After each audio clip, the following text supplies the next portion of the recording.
Alberto Grigio, fra i più esperti della squadra, questa è una vittoria che rilancia il Padova.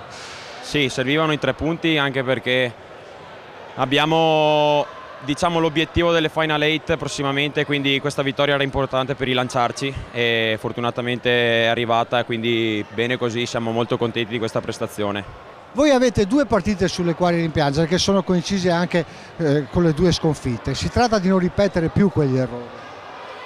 Diciamo che quelle partite forse le abbiamo un po' sottovalutate e effettivamente erano magari 2 partite che pensavamo di poter magari giocare in maniera diversa, così non è stato, però ripartiamo da oggi perché c'è stata una bella reazione, una gran partita, abbiamo messo intensità in campo, siamo contenti. Ecco, senza ripetere gli errori del passato, il Padova sarebbe ancora più su in classifica.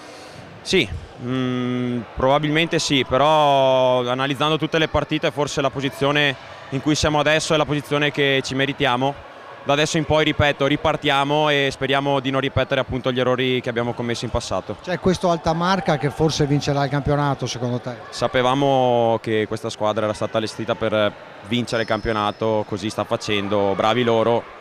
Speriamo che magari rallentino un po' la loro corsa. Ecco. Anche perché noi non possiamo contentarci solo dei playoff finali. Allora, diciamo che i playoff sono l'obiettivo. Ovviamente la squadra è stata rinnovata, ci vuole tempo per amalgamare tutti anche i nuovi arrivati. Mi sembra che ora abbiamo dimostrato di essere nella strada giusta. Speriamo di continuare così, speriamo che arrivino grosse soddisfazioni, ecco, dai.